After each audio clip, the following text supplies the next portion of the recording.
While a German Tiger tank commands millions at auction, you could buy a British Universal Carrier for the price of a new family sedan.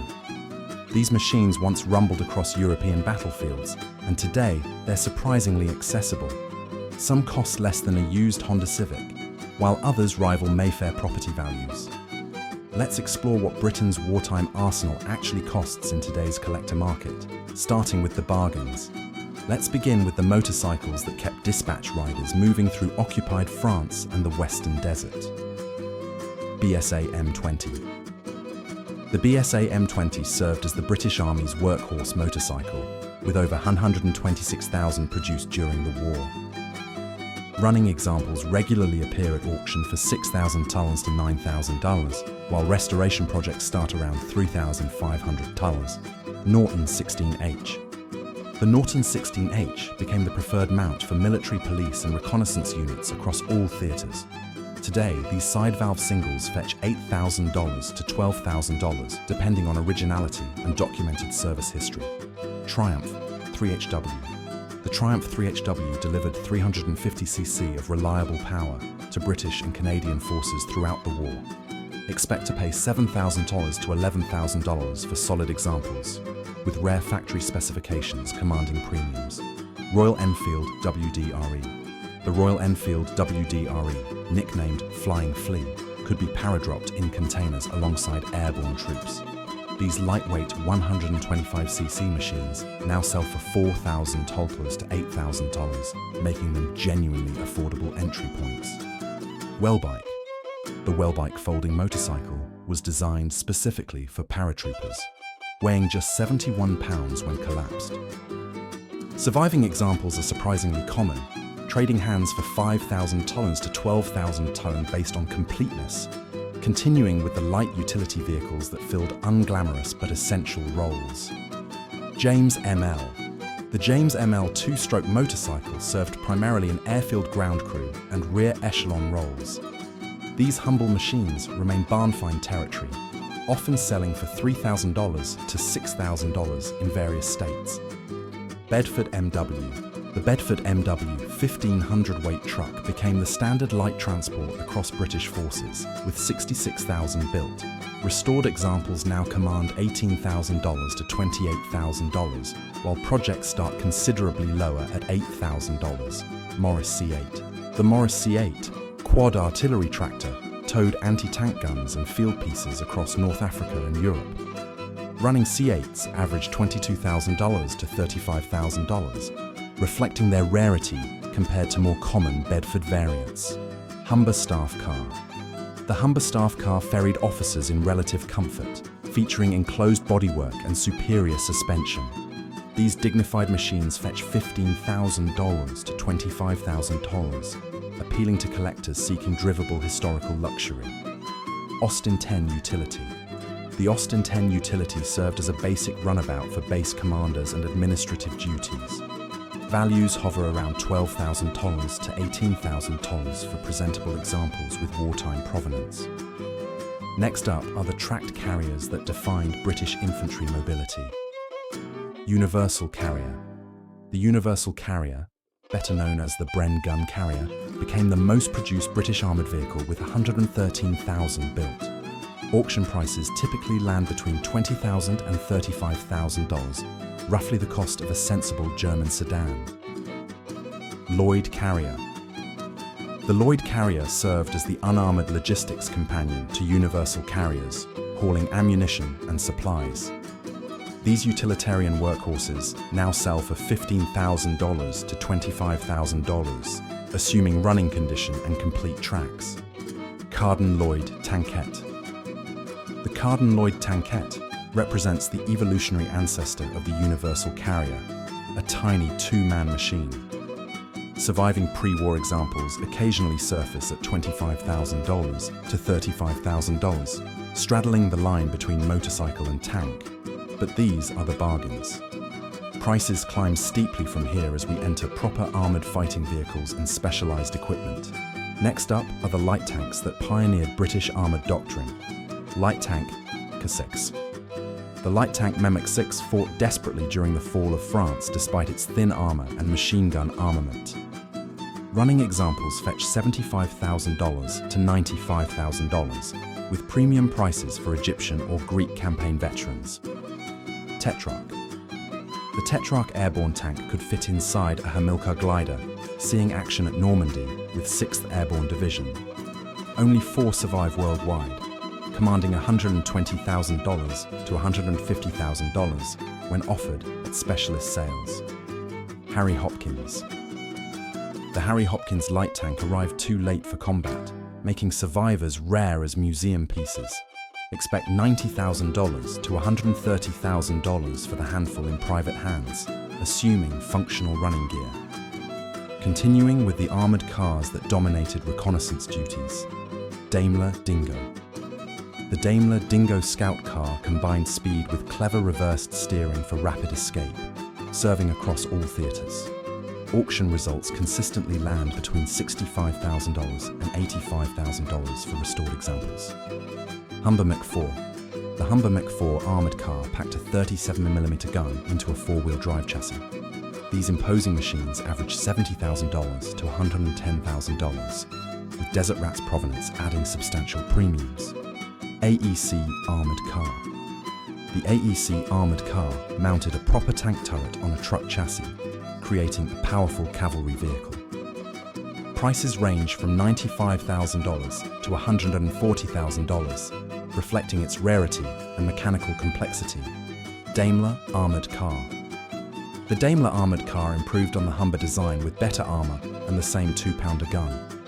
Values hover around $80,000 to $115,000, assuming matching gearbox numbers. Moving on to specialised combat vehicles that filled unique battlefield roles. Bishop SPG. The Bishop self-propelled gun mounted a 25-pounder on a Valentine chassis, serving in North Africa. Only 2 exist today, with estimates suggesting $180,000 to $220,000 if one reached auction. Archer tank destroyer. The Archer mounted its 17-pounder facing rearward for quick escapes after firing. These unusual machines command $160,000 to $200,000, plus parts availability nightmares. Centaur bulldozer. The Centaur bulldozer converted obsolete cruiser tanks into engineering vehicles for beach clearing. Surviving examples trade privately around $140,000 to $185,000. Finally, the heavy logistics vehicles that kept armies supplied. Bedford QL. The Bedford QL 3-ton truck formed the backbone of British supply columns throughout northwest Europe. Restored examples sell for $28,000 to $45,000, surprisingly affordable given their significance. AEC Matador. The AEC Matador medium artillery tractor towed heavy guns with authority and distinctive styling. Prices range $50,000 to $75,000 for running condition with original winch equipment. Scammell Pioneer. The Scammell Pioneer recovery vehicle could haul disabled tanks from impossible terrain with brutal mechanical advantage. These Titans fetch $85,000 to $125,000, assuming functional crane hydraulics. But these aren't the Churchills and Cromwells that most imagine. Those legendary names cost significantly more, as we'll discover next. Now we reach the vehicles that fill museums and private collections worldwide. These are the tanks that historians write about, the armour that Hollywood rents for period films, and the machines that bidding wars are built around. Documented combat provenance becomes essential here. A Churchill that landed at Dieppe commands double the price of an unverified example. Each public drive costs $500 in fuel and maintenance, making ownership an active expense rather than static investment. Next up are the cruiser tanks that chased Rommel across North Africa. Crusader.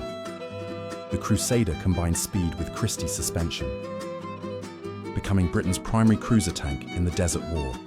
Auction results consistently land between $180,000 and $240,000, with 8th Army markings adding substantial premiums. Cavalier. The Cavalier suffered from the troublesome Liberty engine, seeing limited combat service before relegation to training duties. Surviving examples fetch $160,000 to $210,000, reflecting rarity despite their operational shortcomings. Covenanter. The Covenanter never saw combat due to chronic overheating, with most scrapped immediately after war's end. The sole complete survivor resides at Bovington, effectively making its value theoretical at $200,000 plus. Continuing with the infantry tanks that prioritize protection over mobility, Matilda II. The Matilda II dominated early desert campaigns with armor impervious to most Axis guns of 1940-41. Running examples command $220,000 to $280,000, though a rough restoration project failed reserve at $120,000 in 2022. Valentine. The Valentine became Britain's most produced tank with 8,275 built, serving from North Africa to the Eastern Front. Prices averaged $240,000 to $320,000, with Soviet Lend-Lease documentation commanding premium valuations. Moving on to the legendary Churchills that defined British armoured operations. Churchill Manca III. The Churchill Manca III carried a 6-pounder gun into Tunisia and Italy, proving nearly unstoppable in infantry support. Auction records show $280,000 to $380,000, assuming complete track sets and functional gearbox. Churchill Mach 7. The Churchill Mach 7 featured thicker armour and the 75mm gun, becoming the definitive infantry tank variant. These heavy brutes fetch $320,000 to $420,000, with Normandy veterans exceeding estimates regularly. Churchill Havre. The Churchill Havre mounted a 290mm petard mortar for demolishing fortifications at close range. Functional examples command $380,000 to $480,000, reflecting their specialized engineering complexity. Churchill Crocodile. The Churchill Crocodile flamethrower variant towed fuel in an armored trailer, projecting liquid fire 120 yards. These psychological weapons sell for $400,000 to $550,000 when complete with trailer and projector apparatus. Finally, the fast cruisers that defined late-war British armour doctrine. Cromwell. The Cromwell combined the Meteor engine with reasonable armour, finally giving British crews battlefield speed. Values hover around $260,000 to $350,000. With market garden participants commanding institutional buyer attention. Comet. The Comet refined the Cromwell design with a 77mm gun, arriving just before war's end. These elegant machines fetch $340,000 to $450,000, representing the pinnacle of British cruiser tank development. But even a Churchill seems modest compared to the rarest survivors. Next up are the experimental designs that pushed British engineering to its limits. TOG-2. The TOG-2 heavy tank represented WW2 thinking applied to WW2 armour, stretching 33 feet with antiquated track design. The sole survivor at Bovington makes valuation purely academic, though insurance appraisals suggest $800,000 minimum. A38 Valiant. The A38 Valiant prototype attempted infantry tank design through committee, resulting in a mechanical catastrophe rejected after trials. Its single survivor commands theoretical pricing around $650,000, assuming anyone could restore its bespoke nightmare drivetrain. Black Prince. The Black Prince mounted a 17-pounder on an up-armoured Churchill chassis, creating a 50-ton behemoth that arrived post-war. Only 6 were built, with estimates reaching $200,000 if Bovington's example ever transferred to private hands.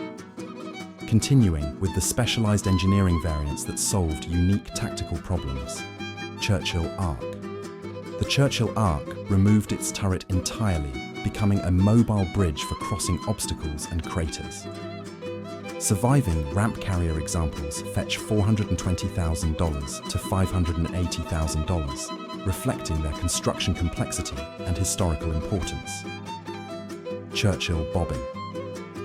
The Churchill Bobbin unrolled reinforced matting across soft sand, pioneering beach assault engineering at Normandy. The handful that escaped scrapping command, $450,000 to $620,000 from serious Hobart's funnies collectors. Churchill Fascine. The Churchill Fascine dropped massive timber bundles into trenches, creating instant roadways through impossible terrain. These purpose-built variants average $500,000 to $680,000, assuming complete hydraulic release mechanisms. Moving on to vehicles that barely qualify as British, but served under Union Jack Command. Sexton SPG. The Sexton's self-propelled gun mounted the 25-pounder on a Canadian-built Ram chassis, serving throughout Northwest Europe. Functional examples trade between $240,000 and $340,000. Their Canadian provenance adding Commonwealth historical appeal. Ram tank. The Ram tank became Canada's homegrown cruiser, though most served as training vehicles, or Kangaroo APCs. Survivors fetched $280,000 to $380,000, representing Allied production diversity beyond British factories. Finally, the crown jewel that represents British heavy armour's absolute zenith. Tortoise. The Tortoise Super Heavy Assault Tank weighed 78 tons, mounted a 94mm gun, and boasted 225mm frontal armour, nearly impervious to any German weapon. Only 6 prototypes were completed, all surviving in museums, making private ownership impossible and valuation purely speculative at $2,000 plus. So while you could start a collection with a BSA motorcycle for $8,000, owning British Armour's crown jewels requires a billionaire's budget or museum charter. To own one of everything, north of 30 million, assuming you could even find them all for sale simultaneously.